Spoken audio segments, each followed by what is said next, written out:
Hi, so this piece is called Dome, and for the last about 7 to 10 years, I've been working on a body of work that has been about plants and animals that have been forced to adapt to living in contemporary society. So all of my work that I've made to date can be traced back into this space. This has been a space that I created inside of my studio, but has also operated as my studio for everything that I've made for the show, which is Biome, is from this space. So a little bit of background from how I got here is before I was doing art, I had a farm on the east end of Long Island, and I'm very interested in this space exposing a lot of my tools, my tricks, my materials of as an artist and what I use as an artist. So as a farmer, there was a huge disconnect when I used to do the farmers markets between coming to the markets with my tomatoes in a plastic container, or going to the supermarket and buying tomatoes within the plastic container, to actually how they got there. I think I'm very interested in that same disconnect between going in a gallery and seeing a finished piece of artwork, but having no idea what got there.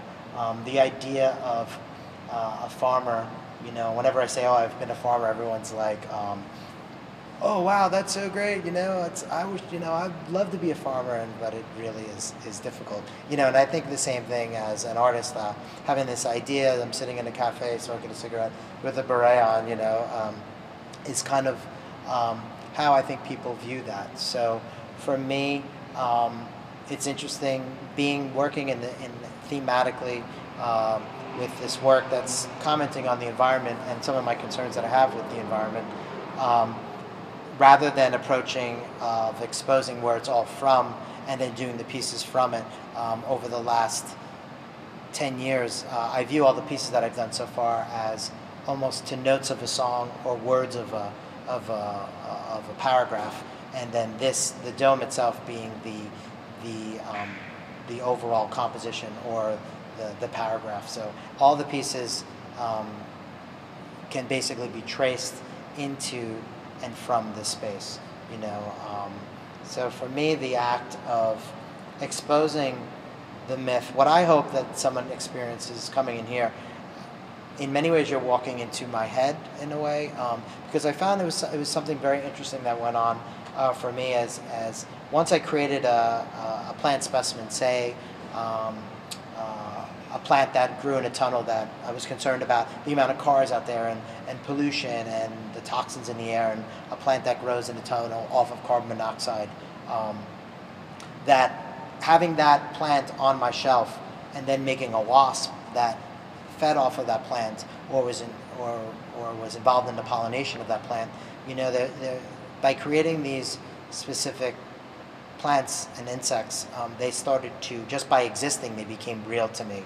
So then my world started to be self-referential. And when I found that I was working in the amount of work that I do, which is all the time, I try to get to my studio at like 6:30 in the morning and approach it the same. My work ethic is the same as when I had a farm. I find that by creating all these plants and insects, and by them referencing each other, I've fabricated this whole world, and that's kind of what I'm interested in here, is exposing that world, and in many ways exciting about the opportunity to allow the viewer to come in and experience exactly who I am as an artist and who I am as a person. This piece has all the tools that my grandfather gave me to use, all of my paints, all of my pens, all of my materials, whether it's the sculpting clay that I use, all the materials that I make all of my work are 100% synthetic.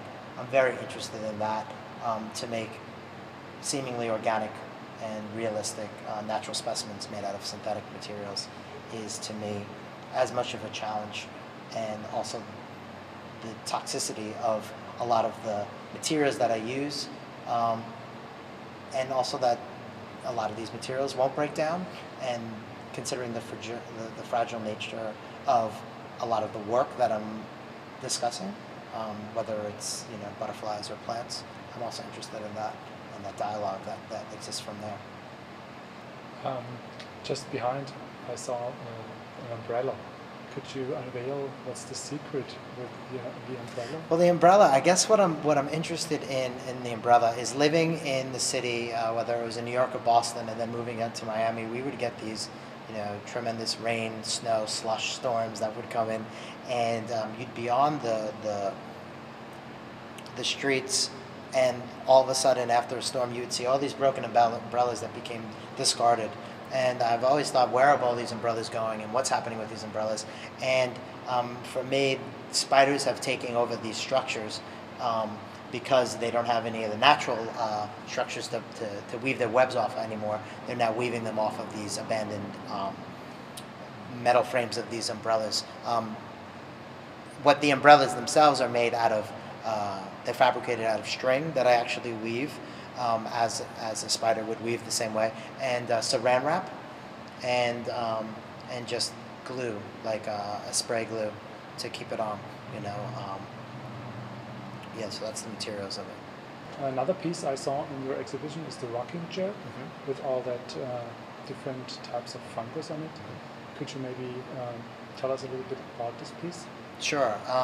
For me, the rocking chair, all of the pieces that I did for the show, the shopping cart, the rocking chair, the umbrella, they all have, as an object, they're very powerful objects.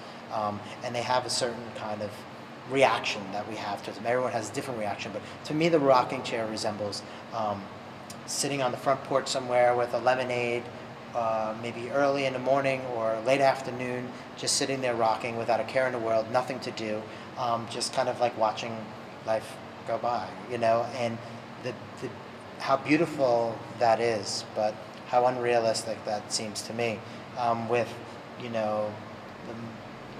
computers, and God, for me it's been my BlackBerry, which always seems to be ringing every second of the day, or text messaging me or emailing me. The rocking chair has become an object that has been basically rendered useless for me. So having this rocking chair, as a useless object, when I was farming, going back to where I've come from, which is from a farming background, when I used to grow mushrooms on a farm, the act of growing mushrooms is inoculation. You basically take woods, take logs of wood, you put them in water, you saturate them, then you drill holes and put the plugs in them. The plugs have the different spores of whatever variety of mushrooms you want, whether shiitake, oyster mushrooms, and basically over time, between 2 weeks to 2 months, the wood becomes inoculated with that spore and starts to produce these mushrooms. So in that same nature, for me, knowing that this is a wooden object, I fictitiously drilled and plugged this rocking chair, which now is becoming a useful object for me, which is growing mushrooms. And I think a lot of it goes back to the old saying of like, a rolling stone catches no, a moss doesn't grow in a rolling stone. And the fact is that this rocking chair is totally rendered useless. So therefore, it has the ability to grow mushrooms, because it's not being used at all. And I'm kind of interested in, in that commentary. This other piece, the shopping cart with a tree. I see that the tree, one branch of the tree is cut off. Is there some special idea behind this?